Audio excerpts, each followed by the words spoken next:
இப்போ ரமேஷ் சேதுராமன் சொன்ன மாதிரி இந்த அதிமுக பாஜக அலைன்ஸ் ஒருவித பதட்டத்தை திமுக அன்னைக்கு கொடுத்துருச்சா? இல்லை, பதட்டம்ங்கிறத விட இதை நம்ம எப்படி பார்க்கணும்னா, இப்போ சார் என்ன சொல்கிறாங்க, இந்த கட்சி ஜெயலலிதா அம்மையார் இருந்தவரையும் எப்படி இருந்தது, கவுண்டர் கட்சினோ முக்குளத்தூர் கட்சினோ இல்லை, அது ஒரு மாநில கட்சிங்கிற அந்தஸ்தோடு இருந்தது. இப்போ எடப்பாடி அவர்கள் ஓபிஎஸ்ன்னு வந்ததுக்கப்புறம் இவங்க முக்குளத்தூர் கட்சி, இது கவுண்டர் கட்சிங்கிற பேர் ஆயிடுச்சு. அந்த இது இன்னும் இருக்குது. அதில் எடப்பாடி வெற்றி பெற்ற உடனே அவங்க எல்லாருமே இது கவுண்டர் கட்சி ஆயிடுச்சு, நம்ம கட்சி இல்லை, திண்டுக்கல் இடைத்தேர்தலில் மாயத்தேவரிலிருந்து உருவான ஒரு கட்சிப்பா, தொடர்ச்சியாக மதுரையிலேருந்து தான் எம்ஜிஆர் ஜெயிச்சாரு. ஆனால் இன்னைக்கு அப்படிலாம் கிடையாது, கட்சியே ஒரு மேற்கு மண்டல கட்சியாக மாறிடுச்சுங்கிற அதிருப்தி முக்குளத்தோர் மத்தியில் அதிமுக அது உண்மையான ஸ்டேட் இருக்கு. அது கண்டிப்பா அதிமுகன்ற காரு சாதிக்குள்ளெல்லாம் அப்படி போய் சொருகிக்குவாங்களா? சொருகிக்குவாங்கன்னு இல்லைங்க. இப்போ ஜெயலலிதா இருந்த வரையும் அந்த இது பார்க்கல. இப்போ மதுரை மத்திய தொகுதியில் அவங்க கோணாரை நிப்பாட்டி ஜெயலலிதா ஜெயிக்க சொன்னாலும் அவங்க ஜெயிக்க வைப்பாங்க. அந்த கான்செப்ட் இல்லாமல் இருந்தது. ஆனால் இவர்கள் வந்ததுக்கப்புறம் எனக்கு கிடைக்க வேண்டியது உனக்கு கிடைச்சிருக்கு, இவங்க முதலமைச்சர் ஆயிட்டாங்க பாருங்க, அவங்க ஆட்கள் செய்கிறாங்கிற அந்த மனநிலைங்கிறது அவங்க இறந்ததுக்கப்புறம் அந்த கான்செப்ட் வந்துருச்சு. இப்போ ஒரு சார் சொல்கிறாரு நைனா நாகேந்திரனை போட்டுட்டோம், அது எப்படி ஈக்குவல் ஆயிருங்க, பேலன்ஸ் பண்ணியாச்சுன்றாங்க. அது பேலன்ஸ் ஆகாது. அதான் நான் சொல்கிறேன், பாஜகவில் நீங்கள் போட்டிருக்கீங்க, அது எப்படி அதிமுக முக்குளத்தோருக்கு சந்தோஷப்படுத்தும்? அவங்களுக்கு அதிமுக நீங்கள் மேற்கு மண்டலத்துக்கு கொடுத்துட்டீங்க, இப்போ எனக்கு தெற்க உள்ள கட்சியா இல்லைங்கிற அந்த ஃபீலிங் இருக்குது. அதை நீங்கள் நாங்கள் பாஜகவில் போட்டிருக்கிறோன்னா அப்போ அது என்ன ரிமோட்டா? அதிமுக ரிமோட் என்ன பாஜக? நாங்கள் தான் எங்கள் கட்சியில் போட்டிருக்கோமேங்கிற கணக்கு எப்படி சரி வரும்? அப்படிலாம் அது இது பண்ணாது. அதனால இவங்க சேர்ந்தா இதாயிரும் அப்படிங்கிற மாதிரி விஷயங்கள்லாம் பண்றது அந்த இடத்துல அது பொருத்தமாகாது. ரவீந்திரன் துரைசாமி அவர்களுமே சொல்றது, பாஜக இல்லைன்னா தென் மாவட்டத்தில் நமக்கு பெரிய சேதாரம் இருக்குன்னு சொல்லி தான் அதிமுக உள்ளுக்கு வந்தாங்க, ஒரு தேவை கருதி தானே வந்த அலைன்ஸ்ன்னு, அதையும் நீங்க ஏத்துக்கலையா? அப்படி பார்க்கலையா? இல்லைங்க, அதான் சொல்றேனே, 1+1+1 3 சேருது, அது 3ஆவும் ஆகலாம், 2 1ஆவும் ஆக வாய்ப்பு இருக்கு. இப்போ ஒரு காலத்துல பாமக பிசிகாவையும் அப்படி சொல்லுவாங்க, பாமக சேர்ந்தா அதை இன்னொரு சமூகங்கள் விழாதுன்னு, பிசிகா சேர்ந்தா இந்த சமூகம் விழாதுன்னு. அப்ப அதையெல்லாம் பார்த்து தான் நம்ம அலைன்ஸ் வைக்கணும்னு. பாஜகவுக்கு அந்த எதிர்ப்பு இருக்கு. நீங்க வெறுமனே இஸ்லாமியர் கிறிஸ்தவர்கள் மட்டும் இல்ல, பொதுவாகவே ஒரு தமிழ் உணர்வு உடையவர்கள், ஒரு தமிழ்நாடு மாநில உணர்வு உடையவர்களும் பாஜக ஒரு எதிர்ப்பு இருக்கு. அந்த எதிர்ப்பு இருக்கு, அது இந்துக்களிடையும் இருக்குல்ல. நீங்க வெறுமனே பாஜகவை முஸ்லீம் எதிர்ப்பு மட்டும் பார்க்காதீங்க, அதை தாண்டி மாநில சுயாட்சி, மாநில உணர்வு, இன்னைக்கு டாக்ஸ், இன்னைக்கு தொகுதி மறுசீரமைப்பு, இதெல்லாம் இந்துக்களை பாதிக்காதா?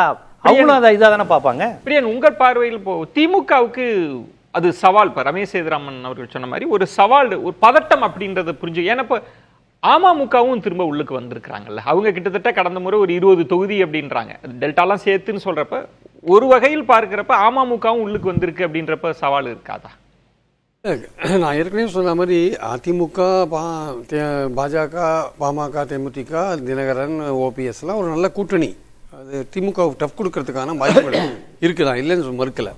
பட் ஆனால் இந்த ஜாதி கணக்கு முற்றிலும் ஜாதி கணக்கை நம்ம நம்பில் இருக்கக்கூடாது ஆக்சுவலாக. ஏன்னா உங்களுக்கு ஜெயலலிதா இருந்தபோது முக்குளத்தோர் ஒரு பெரும்பான்மையோர் ஏடிஎம்கேவை ஆதரித்தாங்க. அதுக்கு காரணம் ஜெயலலிதா கிடையாது, அதுக்கு காரணம் சசிகலா நடராஜன். அது முக்குளத்தோருக்கு கொடுக்கப்பட்ட இம்பார்ட்டன்ஸ் அங்கே. அது முக்குளத்தோர் என்ன நினச்சாங்க, தங்களுடைய கட்சியாக அதிமுகவை நினச்சாங்க, பெருவாரியான ஆதரவு தெரிவித்தாங்க.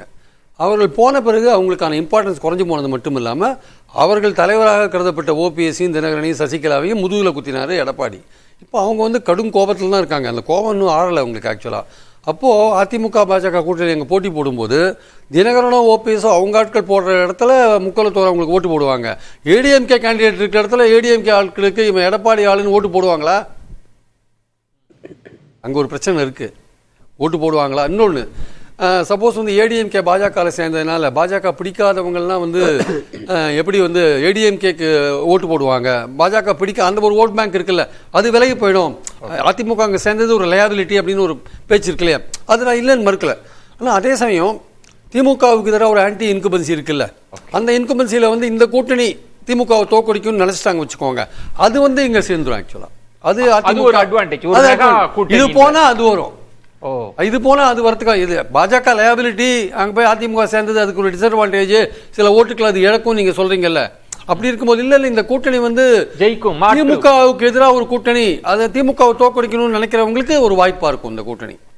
சோ இப்படி ஒரு செக்ஷன் இப்படி போச்சுன்னா இன்னொரு செக்ஷன் இப்படி வரதுக்கான வாய்ப்பு. நீங்க சொல்றது திரு ஸ்டாலின் அவர்களோட கணக்கு அப்படின்றது அரசுக்கு எதிரான அந்த அதிருப்தியை குறைக்கிறது. அதுதான் முக்கியம். இந்த கூட்டணிக்கான முரண்கள்ல இருந்து எவ்வளவு தூரம் பலன்களை தன்னுடைய அரசால் பெனிஃபிட் ஆன ஒவ்வொருத்தரையும் பெரும்பான்மையோட ஓட்டு வங்கிக்கு கூட்டின்னு வருது. அதே சமயம் எதிரிகளை பலவீனப்படுத்துறது. அந்த எதிரிகளை பலவீனப்படுத்துறதுல ஒரு அம்சம் தான் தேமுதிகவை இழுக்கிறது. ஓகே, ரவீந்திரன் துரைசாமி, எதிரிகளை பலவீனப்படுத்துதல், ஏன்னா அதற்குள்ள ஒரு முரண் இருக்கு, இன்னும் ஜெல் ஆகலன்றதெல்லாம் சொல்றாங்க. அதுதான் ஸ்டாலின் அவங்களோட கணக்கா இருக்குமா? ஸ்டாலினோட கணக்கு அதுதான். எதிரிகளை பலவீனப்படுத்துறதான் ஸ்டாலினுக்கு கணக்கா இருக்க முடியும். இல்ல, பலவீனத்துன்றது இருக்கக்கூடிய அவர்களுக்குள்ள இருக்கிற அந்த முரண்கள் இருக்குல்ல, அதை இன்னும் பயன்படுத்தி ஊதி பெருசா விடத்தானே செய்வாங்க. அது இயல்பு தானே. முரண் இருக்கின்றத ஒத்துக்கிறீங்க. வெற்றியும் பெற்றாங்க. ஆமா, அதானே செய்வாங்க. இதுல நான் என்ன பாக்குறேன்னா, பிஜேபி இங்க வளரலன்னா ஒரு மிலிட்டன்ட் பார்ட்டியா இருந்தா வளர்ந்துருக்கும். அவங்க மிலிட்டன்ட் பார்ட்டி ஆர்கே நகர்ல தமிழிசை காலி பண்ணுன்னு அத்தனை பேரும் சேர்ந்து என்ன நிலைமைக்கு ஆளாக்குனாங்க. அங்கதான் சீமான் எழும்புறாரு. இப்போ அண்ணாமலையை காலி பண்ணுன இடத்துல சீமான் எழுப்பிட்டாரு. இப்போ அண்ணாமலை மாத்தினதுல எழும்பல்ல. ஒரு 18% வாக்கெடுத்த கட்சி ஈரோடு கிழக்குல வேட்பாளர் போட முடியாததுல பிஜேபி அடிபட்டு, அது சொல்ல போனா அந்த வார்த்தையை நான் சொல்ல விரும்பல, வேண்டாம், அந்த நிலைமைக்கு ஆயிடுச்சு.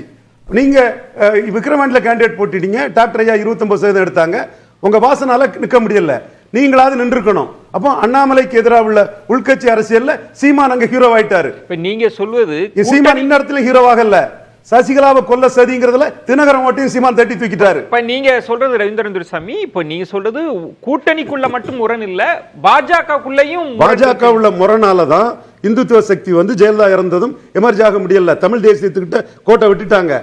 இப்போ அண்ணாமலை வந்து ஒரு போல்ஸா வரலன்னா சீமான் 12% போயிருப்பாரு.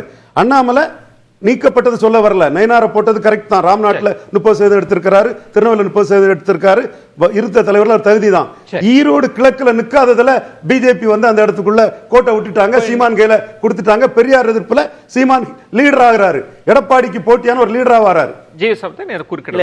சார் என்ன சொல்ல இதுல இன்னொரு கூடுதலாகவும், இப்ப நம்ம இதெல்லாம் பேசுறோம், நம்ம சீமான் விஜய் இவங்களையும் சேர்த்து தான் பேசலாம், அதையும் அந்த கணக்கையும் சேர்த்து தான் சேர்த்து சொல்லலாம். இப்ப சார் வந்து என்ன சொல்றாங்கன்னா, ஜெயலலிதா இறப்புக்கு அப்புறம் ஒரு இந்துத்துவ வாக்கு வங்கியை அப்படியே பாஜகவால் கேப்சர் பண்ண முடியல. ஏன்னா அவங்க பாஜகக்குள்ள ஒரு சரியான இதுல பாஜகவினுடைய ஐடியாலஜி கான்செப்டை பேசி சீமானும் எடுத்துட்டாரு அப்படிங்கிற அந்த விஷயத்தை வைக்க பாஜக ஒரு மிலிட்டன்ட் ஃபோர்ஸா நிக்கல. அதனால அந்த விஷயங்கள்லாம் போயிருச்சுங்கிறாரு. அவர் ஜெயலலிதா இறப்புக்கு அப்புறம் இந்துத்துவ சக்திகளை ஒருங்கிணைக்க முடியலன்னு அவர் யாரை சொல்றாருங்கிறது எல்லாருக்கும் தெரியும். இப்போ நம்ம இதில் கவனிக்க வேண்டிய விஷயம் என்னன்னா, பாஜகவுடைய நாக்பூர் அஜெண்டா வந்து நாம் தமிழராக இருந்தாலும் சரி, விஜயாக இருந்தாலும் சரி, அவங்க வந்து அந்த விஷயத்தில் தெளிவாக தான் நகர்த்திக்கிட்டு இருக்காங்க. ஏன்னா பாஜகவில் வந்து ஒரு நான் பிராமண தலைவராக போட்டதும் ஒரு தெளிவான அஜெண்டா தான். அதுபோக தமிழ் தேசியம்ங்கிற பேர்ல திராவிடத்தை எதிர்க்க சீமானை உருவாக்கணும் தெளிவான அஜெண்டா தான். அது பாஜகவோட ஜெல்லாகாது. பாஜகவால தமிழர் அரசியல் பேச முடியாது. அதை பேசுறதுக்கு தான் சீமான் தனியா இருக்கிறார். அந்த ஓட்டு வந்து உங்களுக்கு தமிழர் அரசியல் பேசுற திராவிட கட்சிகளிடமிருந்து பிரிக்க தான் சீமானை உருவாக்குறாங்க.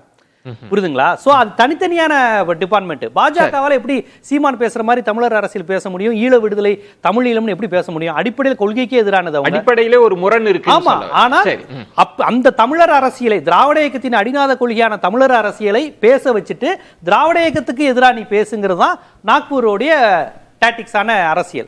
அந்த அரசியலை பண்றாங்க. விஜயை வச்சுதான் முஸ்லிம் ஓட்டு கிறிஸ்டின் ஓட்டை பிரிக்கிறதுக்கான எல்லா வேட்டையும் இதையும் நம்ம சேர்த்துதான் நம்ம அரசியல் கணக்கு. விஜயை வச்சு முஸ்லிம் கிறிஸ்டின் ஓட்டை பிரிக்கணும் அவங்களுக்கு. விஜய் வந்து எல்லாத்தையும் நம்ம கான்ஸ்பிரசி தியரிக்குள்ள கொண்டு வந்துரும். கண்டிப்பாங்க. திமுகவினுடைய தமிழர் அரசியல் தான் திமுகவுடைய அடிப்படை அரசியல். வடவர் எதிர்ப்பு. அதை வந்து இன்னைக்கு தமிழர் அரசியல் கிடையாது அப்படின்னு காமிக்கிறதுக்காக சீமானம், முஸ்லிம் அரசியலை பிரிக்கிறதுக்காக இவங்க விஜய். பிரேக்குக்கு அப்புறம் உங்கள்கிட்ட நம்ம விரிவா பேசலாம்.